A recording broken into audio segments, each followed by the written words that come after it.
All right. Nicolas Montoya, we're here at the Blockade Runner. This is probably one of the best locations I've done a podcast in.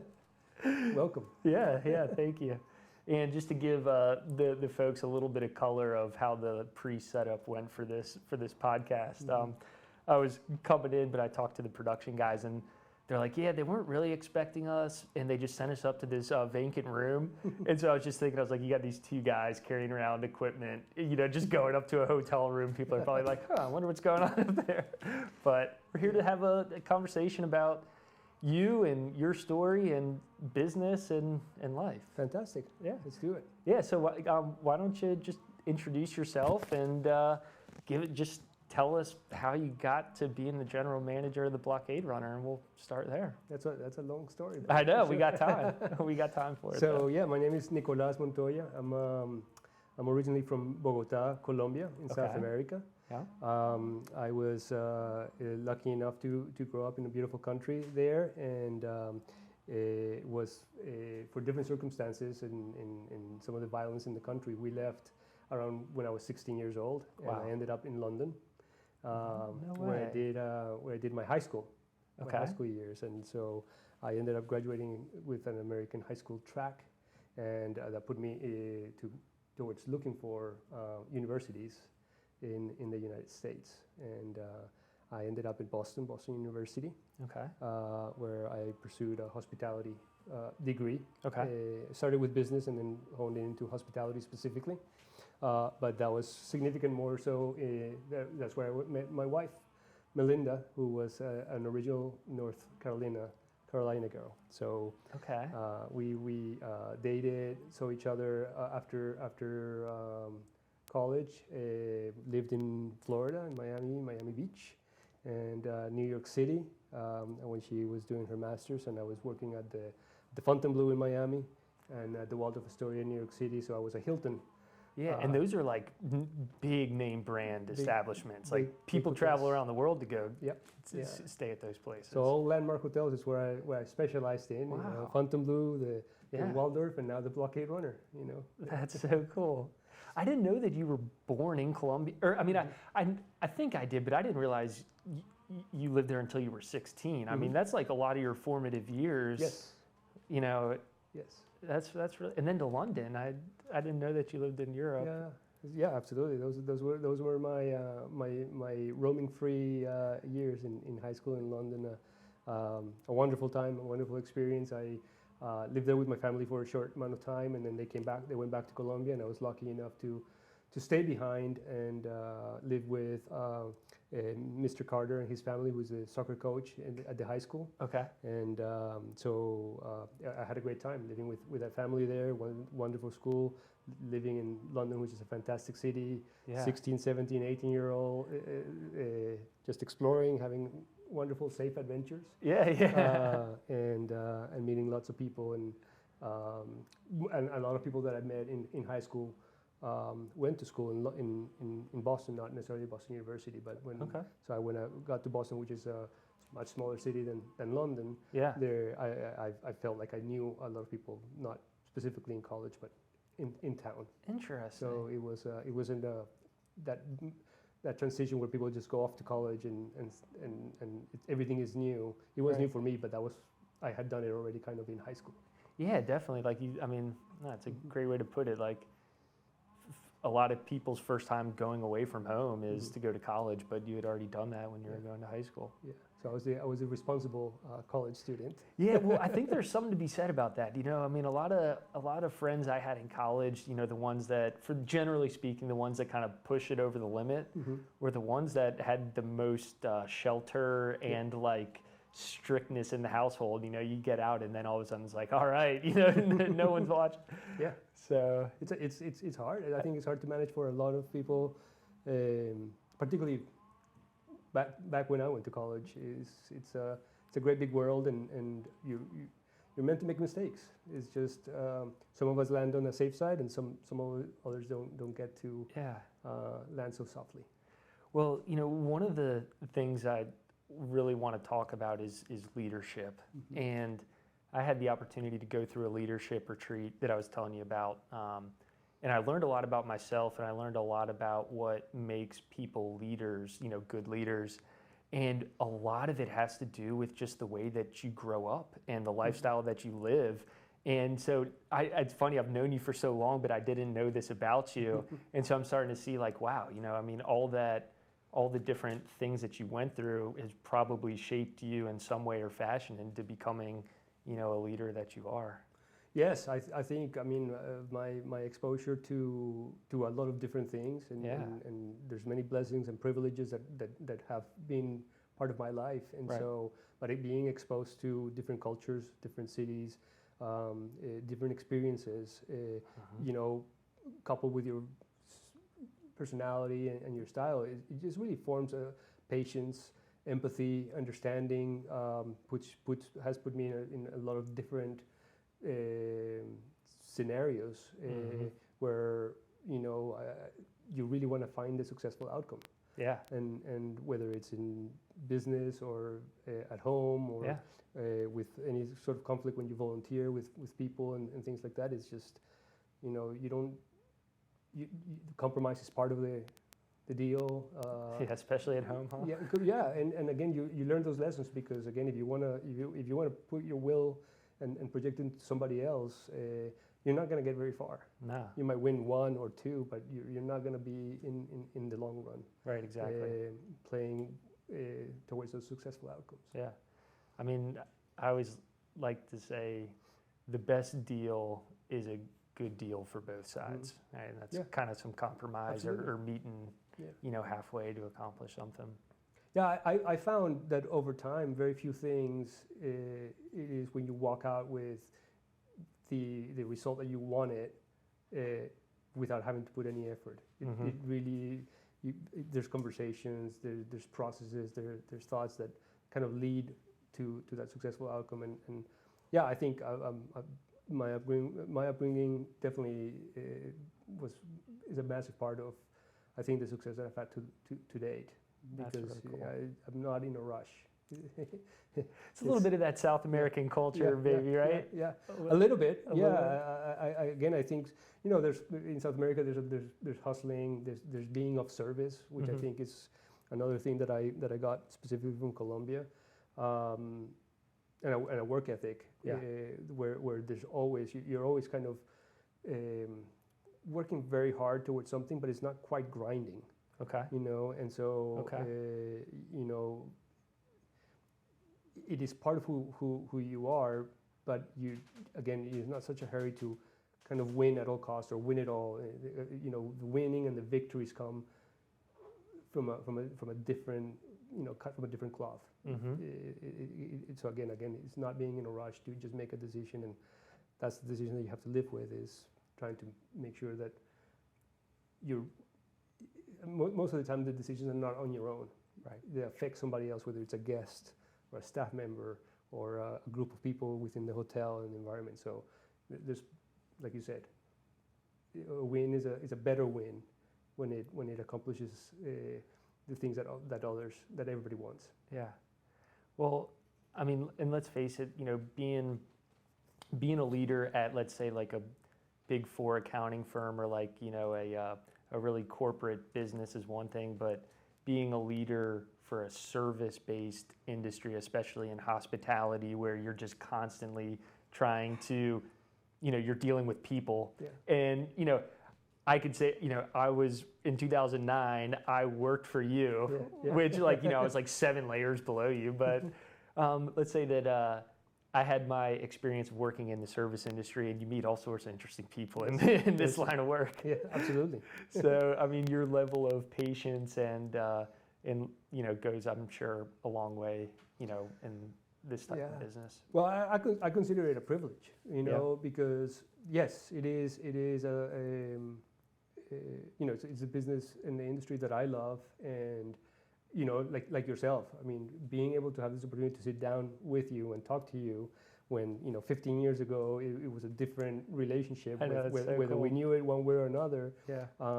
But yes, there's a lot of transitional careers for a lot of different people. Right. There are little moments in time, and what I talked what I've reflected on myself here and talked to our hiring managers, which are mostly the departmental managers that are hiring their own staffs, is that when we go through our seasons and we have to bring people back, we have to consider if they're the right people or not, and or we're meeting new people and bringing them on, is that we get to do it again. It's a cycle that for us we get to do it again. So we get to get hopefully better at it. We're a year older, or we're 2 years older, or we're 10 years older, or we're 15 years older, and so a challenge for us is to still be fresh. You know, what to us it may become tiresome, or it may be frustrating, or maybe something, but to the person that we're bringing on is possibly their first job.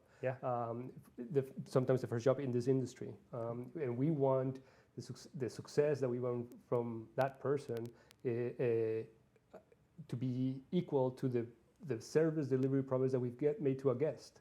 So to a guest, they're not going to be looking to see, oh, that's a brand new college student or high school student or somebody that doesn't have any skill. They want to see the service that we've promised to them. So our challenge is to get the folks to deliver at that level. And that's why I say we get to do it again. And so if we have somebody here that's been 21 years, like me, fantastic. If somebody is on their first day, our challenge is to make sure that they deliver on their second, third, or fourth day. Yeah, and absolutely. So it's lucky enough to have many people come through the Blockade Runner. Yeah, it's like a rite of passage. Like yourself, it really is. Yes. Like with my, I mean, let's say age group, not generation, but like, all of my friends, probably even my wife, worked here at some point. And we always say it was like a rite of passage. Yes. Like if you lived on Wrightsville Beach and went to UNCW, you probably worked at the Blockade Runner at some point. Yeah. And just so many good times, and it is, and again, there's many lessons. Not everything is perfect. Not everything went well. Not everybody had a great time. Not everybody loved the place of work. But I think reflecting, I often sit down now and think of is the class of 2010 or 2011 when somebody well, you were here on a particular time, and it was great. But there's many people that have come that have stayed in hospitality and done fantastic jobs in hospitality after the Blockade Runner, which is, I think, a very good testament to a lot of our successes collectively. Absolutely. Because as an independent hotel, that's not always easy to generate people that want to be in that hospitality industry consistently. Yeah. But other people like yourselves, it's a great place to come in and awesome. and learn so many things about yourself. Absolutely. And what you're good at, what you're not good at, what you could be better at, along with the education that you may be getting at college or at CFCC, or we have a lot more high school students than we had 10 years ago. So they're looking to see what their vocation is, and then they become lawyers and CPAs and doctors. Exactly. and then we'll always have the little stint at the Blockade Runner. Absolutely. It's always been a matter of pride for me, because there's so many people here of good quality that have made us who we are. Yeah. You always think from a different perspective, that is ownership or management or something, and we have a part to play, but the spirit of the hotel has always been its staff. Yeah, that's awesome. Yeah. And it's cool to hear you say it like that. Yeah. I mean, like really looking at it from your perspective, and it says a lot about you. I mean, you're very humble in everything that you've said, but just hearing you talk about the good people that have come through and it being a part of their life, and it's cool to hear that perspective. I didn't really think about it like that. Well, we're here hosting and serving people, and so the biggest mistake we can make is that forget that we ourselves are people, and we have lives and livelihoods. And a lot of people talk about work-life balance, and it seems to be a trend in the last 10 years and things of that nature. I mean, in hospitality, you really kind of have to master those processes, and everything from a third shift, working overnight, to working weekends, holidays. As a young person, being faced with making some of those decisions in this industry. Yeah. Some people decide that's not for them, and they won't show up for Thanksgiving to work, or working Sundays and Sunday brunches and things of that nature. And so again, it is a place where you learn a lot about yourself, or you endure and you become resilient. And you may never want to do it again. That's okay too. But it's also a place where you can find flexibility, and a place where you can make mistakes and still be okay. Man, it's so funny you say that because when I started, I was doing the breakfast buffet, and I was in college. I was a junior in college, living at Wrightsville Beach, right? Like a lot of fun things to do. So you had to struggle to get to work. No, I think of course I'm sure that happened a couple times, but generally and that was kind of how I grew up. My parents like you show up, like that's you say you're going to do something, you show up, and that's like rule number one. And it really did. It actually kind of kept me off the streets at night. Because I was like, I got to be at work at like 5:30. I got to get up at 5:15 tomorrow. And all my friends are like, I don't even know if I'll be asleep by the time you're getting up for work. Yeah. But I was debating on if I should tell this story or not. I'm going to because you said it so eloquently where you can make a mistake. It was I think it was the Thanksgiving. It was either a Thanksgiving or Easter brunch. Yeah. And I was here working. My family, wasn't in Wilmington. They were all, the family's together. I'm working, and I am delivering a tray of mimosas to a table. And I said, you might even remember this, the look on, I set one mimosa down on the table, and next thing I know, the tray of mimosas is in someone's lap. And I'm just like mortified. Everybody stops and looks, it's like literally everybody stops and looks. And I remember I was just like so disappointed. I was mortified. And I remember I was walking back because it was in like the buffet room that was over there. And I was walking back to the kitchen. And I remember like I walked past you and like we locked eyes and like the look on your face, you're like, I don't need to say anything to this kid. I'm pretty sure he realizes like what just happened. But yeah, that is something that has stuck with me very, very strongly over the years. Well, it happens. And we see it in movies. We see it in, and for those of us who are lucky to have gone through things like that, it happens. And coming from a little bit again from a corporate background, where not everything is evil in the corporate world or anything like that, but it is very structured, and there's different things and there's different motivational factors, and it kind of tends to work well. But again, to me. At the Blockade Runner specifically, because we have in Wilmington in general, but here specifically in this industry, we have a very young staff, and those are the moments where it really counts. And you're gonna learn your own lesson. There's plenty of things that you're gonna be. Even if you're not the type of person that feels something when something like that happens. And you cannot go through a process yourself. Not only should you not be in the hospitality industry, you probably are not very cut out for many industries in service or with people. And so again, it's empathy, it's sympathy, understanding, engaging. Because again, after that, you were probably a good person anyway. You're probably going to understand that it's a mistake, but once it happens, you have a tremendous amount more of empathy, and also respect. Because for the profession, for the struggle, for a lot of different things, and so and the third thing that you can never figure out or you can never predict is how the guest is going to react. So they could choose to be terrible. They could choose to be very gracious. And we were pretty lucky. The guest was like really nice, which almost made me feel even worse. I was like, please, like get mad at me about it. But also, that was a team-based setup. It wasn't like Chris's table was. It was Correct. We had a team overseeing this, and like. I remember like the look on my team's faces. They're just watching their tip go, wash away, right? Yeah. I learned a lot that day, for sure. It is, I really like that setup of on the big buffets and things like that, on having a team strategy rather than have an individual one. I think it really worked well and served us well for many years, particularly in a place that is so full of traditions. And we do much better together than we do on our own. And so Absolutely. When we can execute on those big buffets like that is, to me, something's working well. Yeah.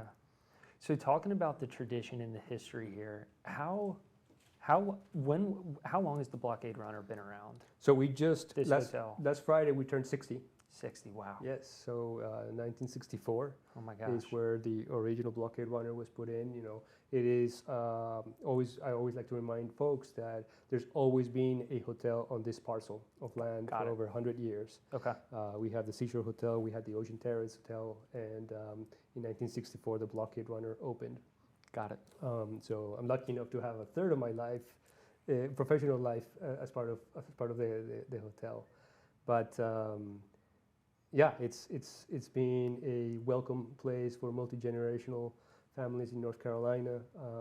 It's a unique, has an independent spirit. Obviously, the location is fantastic, and what we try to do here always is matching the location with service and with a place where people are comfortable, safe, to get away and to just have an experience and to enjoy it. I mean, having our beautiful gardens with the backdrop of the ocean. Property. That's amazing. Having the sound side, we have essentially two beachfronts, which is very rare. You get the sunrise over here. You get the sunset on the sound. I mean, it's. But again, beautiful soundside where we have the beach, and we have lots of. Like you should bring your son and learn how to swim on the sound side. Yeah, exactly. We don't have the breakers. We don't have all those other distractions. So it really is a magical spot. I call it my playground, and I've enjoyed it for a long time. So 21 years, yeah. Yeah, this is my 21st year. So when you came to the Blockade Runner, did you start directly as the general manager, or what position did you? I came in as the front desk or guest services manager, mostly at night, like the second shift. Got it. Mm-hmm. And I did that for a number of years, probably till 2005 or so. Okay. And then I had a couple of different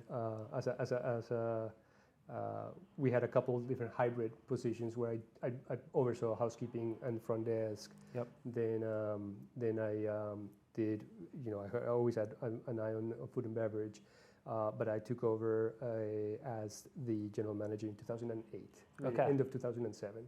Got it. Yeah. So just in time for the recession. Yeah. Oh my gosh, I didn't even think about just before you. Yeah, and just before, and it's funny thinking back, like being a college student in 2009. I knew there was a recession, but I've been, I was very lucky, and I don't know. Yeah. I was kind of in a different place during that time period. I was 19 years old. And you should have been. Yeah, I was 19 years old. I was worried about making enough money for tips to be able to buy, lunch and stuff for the week, and was just looking at the surf forecast every day and that's exactly and trying to get good grades in school. No, that's exactly where you should have been. That's the other thing that I think about is with people that have been around here for some time. You don't have to carry extra burdens. Mm-hmm. If you're interested, I will always overshare with you if you want to anything about the hotel, the industry, as a staff member. But also, I'm very conscientious and cautious about having to take on all the burdens, right? Because you should be a 19-year-old, you should be a 20-year-old, you should be a 30-year-old,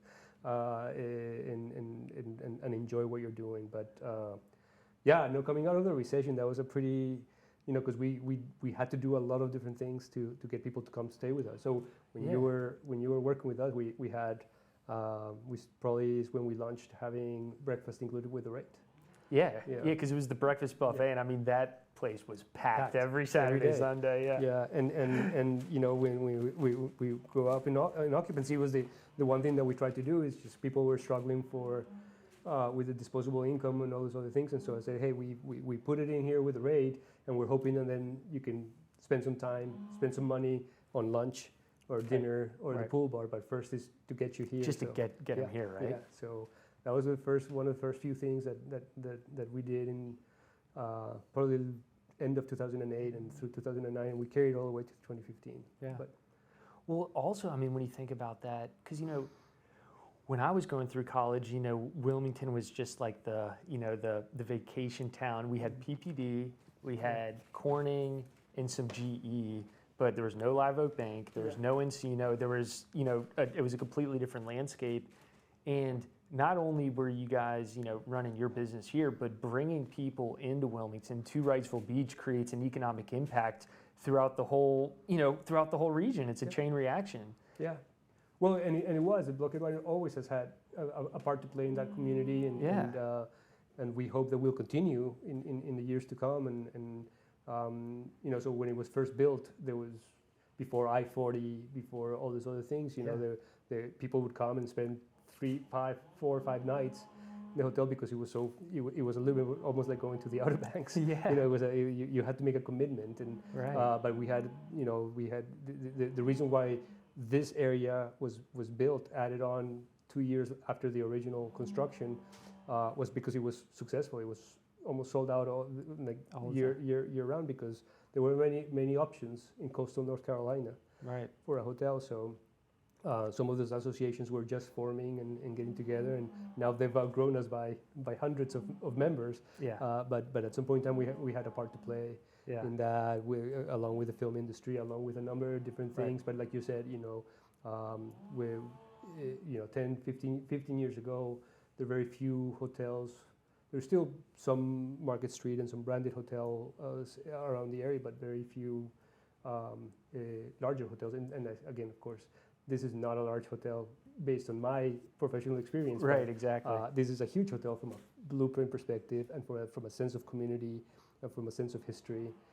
It has a lot of impact, and hopefully will remain relevant into the future in that same regard. Definitely.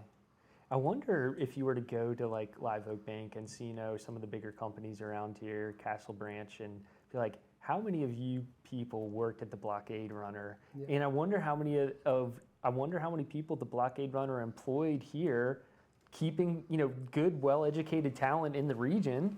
Yep. And then now all of a sudden it's like, okay, I can go use my finance degree. I can go use my accounting degree. I could go, that'd be interesting to look at. Yeah, I think we can do a call out. Yeah, we should. We can do a call out, and when we post this, we'll see how many people worked like this, or comment if you worked at the Blockade Runner. Yeah, I mean, I think cool. Again is very interesting, right? And it's I think the strength of working together, across multi-institutional situations. So again, not that there's a particular study or anything like that, but right. Yes, that's where we came to school, and by default, some people that go to school, not everybody that goes to school gets a job, but right. They have needs, and you know whether it's to pay, or help your parents pay, or again, if you just want to go out to the bars and have a beer or have some extra money. So, but yes. Once you make a degree, the choice, and you have a degree, and then you like the place, and it used to be probably around the time that you're talking about, maybe to 2015, 2016, 2017, where people were graduating and then just going to Raleigh, going to Charlotte, going somewhere else. I did. Yeah. I graduated, went and worked in Raleigh, and then ultimately found my way back here. But I had to leave to come back. Yeah, and I think more and more we're finding people still happens, and again, there's different markets and there's different opportunities, but more and more we're finding people that want to stay. Yeah. And there are definitely more places to stay than before. And again, for us, as the corporate investment in Wilmington has improved and gotten better, we have also transitioned to having more leisure market segments to work with those corporate presences and have people stay here or have events for them and things like that. And so again, as the landscape has changed in Wilmington, we've adapted our business practices to help fit it in and to always be again part of a community. But it doesn't stop. It's where we live. Not where we play, but it's also as we're doing this and as people are having memories, it's also how we also have a legacy. Yep. A personal or professional one. Yeah, exactly. So 2005, you get here, work a couple different roles, general manager right before the recession, 2008, and then you the hotel's under new ownership now. So yes. Going from the previous owners to new ownership, I mean that's a huge leadership, challenge of managing people through change. Yeah. So can you tell us a little bit about what that those past 2 years have been like, kind of going through? Yeah, that? I think it's it's been a very positive challenge in many ways. It is a challenge. Again, the property was owned and operated as a family business, by almost the same family since 1971, and I enjoyed significantly working for the families that own the property, particularly the Baggots that were the last owners. Yeah. And they were always very committed to putting service first on behalf of our customers. Always thinking of new things to do. It's not what worked in the 80s, worked in the 90s, the same thing that worked in 2000s. Right, exactly. It was always trying to make sure that we were relevant and provided good service. We were good stewards of our environment and good neighbors and part of the as part of the community. Right. And so I've always enjoyed that from a personal growth perspective.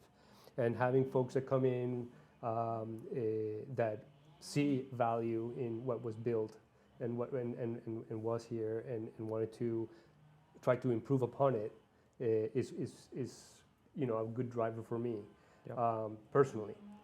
But what's good for me specifically doesn't necessarily mean the same thing for everybody else. And so I always try to find out where I stand on one hand, and then the other thing is what I need to make happen to make sure that we have a successful outcome, whatever that is. And so I really was very driven by what a transition would look like, and to make sure that I protected a little bit of what I could. Right. Right. And then as we move forward, yes, it's a very big change. It's a company that is a young company in by hospitality terms. They're building a brand and a hospitality experience, which again, I believe that this is a perfect embodiment of that vision.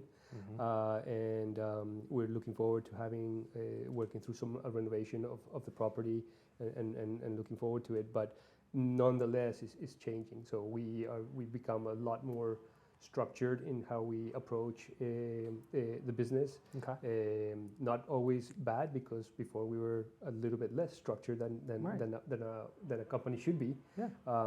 So a little bit too flexible. And so we are going through that process now, and it means something to me. It means something different to our management team, and it means something different to the staff. Right. And so there's good things and bad things about that transitional process. Depending on who's looking at it and who you're asking at any given time, from ownership to our front-facing staff members, and I get to try and figure how to hold it all together. Yeah, exactly. And that's what drives me. It's not easy, man. No, and you're always smiling too. I gotta give it. I don't know how you do it. Well, I think again, I get to say if they chose somebody else to do it, then I don't get to do it. And so okay. Yeah. I mean, it's not perfect, and not every day is great, and there's a lot of moments of anxieties, and it's an older building. It requires a lot of a nice touch. Yeah.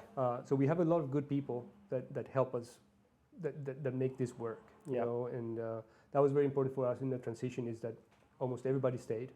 From a management or a leadership perspective. Okay. We've been very well supported in trying to get people that we may have been missing. Got it. And that's really, again, very important to me in being very excited about the fact that support is there. And again, the other thing too is that as we're moving into a new ownership or a new direction, we're feeling our way through it. There's a directive, but getting to that successful outcome, like I said earlier, is there's many ways to that. I think my job is to try and find the best way to it. Yep. Not necessarily the shortest, not necessarily the most direct, or it is where we can get to that the outcome is what they're envisioning on behalf of our guests, and that the guests come here and experience it. Yep. And so we're in the process of doing those things, you know, and over the course of many years, we know how to do some things which have worked well and done well, but that doesn't mean that we know how to do everything. Yeah. You know, so again, this is yet another time where it's refreshing to say some of the things that we've done in the past were good, but maybe there's a better way of doing them as well. Maybe what didn't work in 2012, maybe what didn't work in 2005 can work now. Yep. You know, and so it is again a cycle of we get to do it again. Maybe we can get to do it slightly different. We get to do it slightly better. Yeah. We get to do it with new people. Yeah. And so that is exciting. That is. It's definitely. I mean, you make it.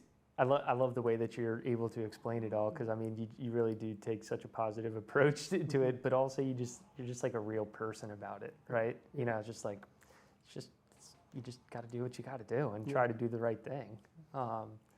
So when you guys were like getting ready to sell the business, you know, because, and this I think would be kind of interesting for some small business owners and other people that are listening, but, you know, it's always like, you know, I need to, you know, I need to go talk with someone and I need to develop my exit strategy and, you know, what do I need to do to get my business ready for sale? Yeah. I mean, you basically just went through all that. Did you guys do anything like differently, like specifically as like, hey, okay, we're going to sell in 2 years and we need to do X, Y, Z to make us look more profitable or look better or something? Did you guys? Yeah. Well, I can only speak as to what my role was and the extent, as you know, that or the part that I played. You know, I think, and I'll say this, Chris, 100% too. Everywhere I've always worked, I've not pretended, but I've acted the role that as if I owned the place. Yep. And I think that's been paramount for me. Like you said, you know, if you say you're going to do something, you show up. That to me has been the thing. It's like I've been very lucky. I was lucky to come from a family of entrepreneurs, but I never was an entrepreneur myself. But the idea that if you're entitled or not entitled, if you're given a responsibility for something, it's yours until the very end. And so I've always thought of myself, the best chance of success that I have is if I feel and if I act and if I make decisions as if I owned. I owned the building, I owned the process and everything else. So that's my perspective. You know, I try to teach that or say those things, but I cannot make you feel that same way. But so that's very true for me specifically. So during this process, again, I cannot speak about ownership of what the strategies were and things like that. It's once the decisions were made and whatever part I had to play in it is to make sure that we were the best possible asset, the most attractive, the most attractive financially, the most attractive physically, the most attractive all the things. And again, I think obviously I'm biased, but I'm a very big fan of the Blockade Runner. It's not perfect. We try to make it as good as possible in any given day, but it's a very valuable proposition in many ways. And so once the decisions were made and going through a real estate and financial process, it goes through those processes. The role I've played is making sure again that if that is the desire, is that I see it. I make sure that I see it through as much as possible. Yeah. And then I was lucky enough to be considered to stay. Yeah. Right. And so. Yeah, that's a risk too. Is you work your butt off to help it get sold, and then it's like, all right, it's new ownership. Now I got to reprove myself. So I wouldn't be able to advise a lot of small businesses and all these things because again, this is a very specific, passion-driven industry. Yeah. And it gets kind of on steroids when it comes to the kind of the Blockade Runner because it just kind of gets under your skin in a positive manner, and people come in here and so either from a staff perspective, some people hate it. It's not their cup of tea. Maybe the industry is not their cup of tea. Right. But a lot of people, even if they leave the wrong way, or we may have to end up with a termination or something like that, people feel very passionate about the Blockade Runner if they were here for 1 week, a month, or for a couple of years. Definitely. It just kind of gets under your skin. And so I would have said, you know, in a transition process, you know, if I wasn't selected, or if we or me or my team wasn't considered to maintain in a transition, which, you know, I hadn't done this before necessarily, so they could have come in and said, hey, you know, we have a whole other property management company that we're going to bring in and run it. I'm sure I've learned a lot more since in the process, but it could have just easily. But from a passion perspective, it was a no-brainer to see it through up until that moment. And then I also said specifically is that you can't play both sides. Yeah. So until a commitment is done, then we can entertain a new commitment. So it doesn't, we can do it. And so that was a telling thing for me. And we had very good conversations, very good discussions, and I think we're positioning ourselves to do the right things with a new outlook from a new company, and that again, that's exciting. That's very cool. So let's talk. I want to talk about your leadership team, and also now you've got this new ownership. I'm sure they have a strategy, right? That they've probably developed themselves, and it was part of their due diligence. We're gonna buy this, and this is what we need to do. So, for taking a high-level strategic plan and executing that to be successful on a daily basis. How do you do that, and how do you work with your team to kind of go through that process? Well, it's not in a hotel setting, at least in how we've done it here in the past, is not just how you draw it, it's really how you execute it, because there's so much flowing in a hotel environment, and again, there's so many ebbs and flows. In a place where 20 years ago our season was Memorial Day to Labor Day, and today starts in March, like days like we've had the last couple of days, all the way to Thanksgiving, and so and we're working really hard at neutralizing December, January, and February. Right, exactly. I feel that for us at the Blockade Runner, for the destination as a whole, I think with the advent of Wilmington and the growth down in the city, that we're getting close to where we're going to figure out how to neutralize the seasonality. And again, not that downtown is better than the beach is better. It's just different. It's just different. The destination is all good, but as a region, if we can neutralize or we can edge up on that seasonality, we will all do much better. Staffing wise, maintaining people, not having this jumping out. And again, there's always people that come and go. There's always people that only came here for the summer. But if we have a larger base that can be full-time staff and everything else, would be fantastic.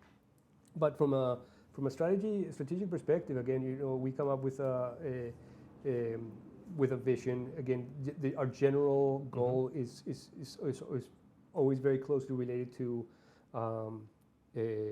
service, experiences, and those experiences are valued at XYZ, and those produce the revenue. Right. And not necessarily that one is revenue or the projections are first, and then the execution second. It's kind of, they're all in the same. I would say back to your days, right? Is if you focused and you concentrated on your tip, you likely would do less well than when you're focusing on the service. Exactly. Right, and then you get into a flow, and you get into a circuit, and you're smiling, and you're engaging, and you're being more authentic, and all of a sudden people are giving you a 20 or a 50 or $100 bill. Exactly. If you're all there trying just to be, unauthentic, disingenuous and anything, you're going to get one or two. Right, exactly. Because people can see right through that. Yeah. Similarly, when we talked a little bit earlier about some of those days when we have big buffets and everybody works as a team and we pull tips, and I know most people in our front line hate it when I bring up some of those things, and again, we don't force it down their throat. We try to have a commitment with a new group of bellmen this year, or with a new pool bar staff or something, and because this works better, when you're all working for each other on behalf of delivery of that service, generally it's better for you, just better for the customer, and that is a cycle that just goes up. It's all together. Positive cycle that just continues to build. So when we look at our strategies, it's very much based on making sure that we putting in some challenging goals financially, and that we are either steady on the delivery of our service, or we can improve upon it. Or sometimes what happens in the hotel is that we have one or two departments that are doing really well, and then we have to bring others to the same standard, or we've lost a leader in one of the departments, and so that we get somebody else in there and gets motivates, and so we're working very hard this year specifically on structures and processes that are not dependent on a person, on one hand. On the other hand, too, is that those people that come in and are difference makers, and that's what we look for, is that they can take the structure of those processes being from standard to a level above to a level above to a level above, and that's what we want to do over time. Yep. So for this year, again, is just making sure that we have our strategies, break down our initiatives, and then try to look for a clear path of how do we can execute. Yep. And it's again, it's easy for me to say because I've been here for a long time. But again, some of the folks that haven't been here before or haven't gone through the transitions of the seasons, that's a little bit harder. Definitely. Yeah, and what I would say at the end of it all, Chris, too, is that, which is not an excuse, is that, you know, for the Blockade Runner, we since 2018, we haven't had a full year, you know, because we had Florence, you know, and then coming back from Florence, it was there's Dorian. Or? Yeah, well, we were shut down for 7 months after Florence. So holy smokes, I didn't realize it was that long. Yeah. So from September through, we didn't open this balcony section until June of 2019. Oh my gosh. Yeah, and then we got COVID in March of 2020, and right. we did well as a destination during COVID, thank God. Yeah. You know, compared to many different people around the country and the nation. But yeah. even though we did well, staffing concerns were large. Coming out of those things, you know, and then the sale of the property and the transition to last year. You've been through a whirlwind, man. Yeah, and again, those are not excuses. Those are things. What we tell the team all the time is that we know we can survive, and we know we're resilient, and a lot of that is our ownership in the past, and, yep. and the idea that it's a storm, and then we're going to be open 20 minutes after it passes, or the very next day, the very next physically possible moment that we have is that we're back open is because we get up and dust ourselves off and get up there. Yeah. So I think it's very important to have that spirit of resiliency and survival and all those things. It's equally as important, and maybe even more so, to be able to transcend that and improve no matter what. Right. And so that's really kind of what our challenge is this year, in anticipation of a renovation, in anticipation of the product getting a facelift and all those other things. Yep. Those things are important. Those things are, we're looking forward to all those things. My main concern is to make sure that we deliver service exactly. at the level of the product or much higher. And that is really what we're in control of, and what is most meaningful. Yeah. No, I mean, the idea of delivering quality service shouldn't seem like a foreign thing for any business, right?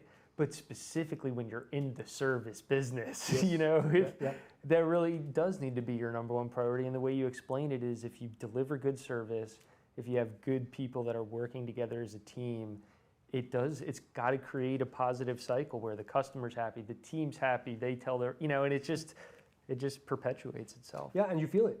Yeah. You know, I mean, you get a feel for it. Yeah. I mean, maybe it's because I've been here for a long time too, but you feel when it's going right, and you immediately feel when it's going wrong. And going kind of back to your own experiences, that just because it's your first day, or just because it's your first couple of months serving, or just doesn't mean that you, like, from a guest perspective, doesn't mean that you get a pass. Right. On the other hand, it doesn't mean that you know everything. Even if you go through a good training process and all those other things, you still don't know that you can drop your tray. You still don't know. You may know, but you haven't experienced it. Yeah, exactly. You know, and then you know, I mean, a couple of us could do that a couple times. You could do it, and you may never want to hold a tray again, or you get really good at holding a tray. I learned how to hold a dang tray after that. You know, and then that goes better, right? And then because you can also teach. Yep. The next person that is the new trainee, and you coming in, and a training plan covers X, Y, Z, but it's not gonna cover A that you can teach. And so peer teaching, peer training, those discoveries become really, I think, wonderful. Again, it's part of life. It is a business. We're trying to do all those other things, but on any given day, we're leaving our homes, leaving our family, or spending a lot of time, and this is very true in the hospitality industry, it's very true for me. It's like, you shouldn't be here away from other things, being miserable. Right. You know, and again, for a number of different reasons. The setting, the location, what we do, you know, but also is because it is part of life. You know, so 8 hours, 10 hours that we're spending away from anything is part of life. I really wouldn't want to be spending them doing something that I'm not, for the most part, kind of enamored with. Yeah. And it shouldn't be forced. It shouldn't be. Again, a job is a job. Some people do need it, and it's part of that transactional reality. Right. But if you can, if you could turn slightly and kind of enjoy it, because like this, you're making friends. We have plenty of people that met at the Blockade Runner and got married, and again, not that it's perfect or idyllic or anything like that. It's just time that you're spending that shouldn't be just chucked. Yeah. It's an experience, and when we're out here creating experiences for the guests and everything else, and we're being authentic, then it should be okay. And again, I'm not saying that we're perfect. We people come, they from a staff perspective, they may not like it. Everybody complains, the manager this, and it happens. It's a real life place, for better or for worse. And so collectively, we can make it better. Yeah. And if we're not all working towards that, I mean, in simple work terms, then we're going to struggle. We're going to struggle with service in one place, or we're not going to have a level as a resort. We expect to have a level of service throughout. In other places, maybe limited service hotels or things like that. It's just you interact with the front desk and that's it. You don't see a lot of other people here. We want to have our engineers be have a level of service, always smiling, always being able to talk to the guest about the area. I guess it goes beyond just fixing your toilet or changing a light bulb or something like that. It's just, again, it's an experience. Everybody's and again, it makes it much more worthwhile. Absolutely. Yeah. For me working here, for anybody who's in the staff, but for the guests. Yeah, for the guests as well. Yeah. So at like peak season, at its height, how many employees do you have working here at the hotel? I would say when we hit July, mid-June to mid-August, that's kind of our peak season. We probably are right over 200 mark, 215. It's a lot of people, man. Yes. It is a lot of moving parts. Yes, and it's all day. There's no business hours here, right? No. It's yeah, always on. Yeah, it starts slowing down a little bit, 11 midnight or something like that. Yeah. But yeah, it's for the most part 6, 7. I mean, again, it's a playground. People go out, go swimming, running. Yeah. A lot of sunrise watchers. Yeah. Breakfast. And again, it's not. We do have groups and do things like, but it's a lot of individuals going through that journey. Yeah. And families and different things. So yeah, it's on, and a lot of people are only here for a couple of months from a staff perspective. So we got to get them ready real quick. Yep. And it's again, it's a lot of fun. I wish it was longer. It was more year-round-ish. But again, we've had wonderful times in September and October. Yeah. April and May. This March is fantastic. What's your favorite time of the year here? Like, regardless of work, but just like, what is your favorite time of the year here in Wilmington, Wrightsville Beach? Would you say? So it's a really hard time. It's magical in so many different ways. Yeah. I love the spring.